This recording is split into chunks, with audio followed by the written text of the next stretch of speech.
বিপুল পরিমাণ গাঁজা উদ্ধার করল নিউব্রাকপুর থানার পুলিশ। গোপন সূত্রে জানতে পেরে নিউব্রাকপুর থানার ভারপ্রাপ্ত আধিকারিকের নির্দেশে একটি বিশেষ দল গঠন করা হয়।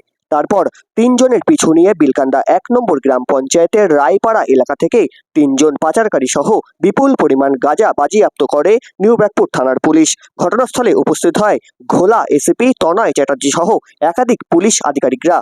শুক্রবার রাত্রি ১২টা নাগাদ বিপুল পরিমাণ গাঁজাসহ তিনজন অভিযুক্তকে গ্রেপ্তার করে নিয়ে আসা হয় নিউব্রাকপুর থানায়। এই বিপুল পরিমাণ গাঁজা কোথা থেকে আনা হয়েছিল এবং কোথায় পাচারের পরিকল্পনা করা হচ্ছিল তা তদন্ত করে দেখছে নিউব্রাকপুর থানার পুলিশ।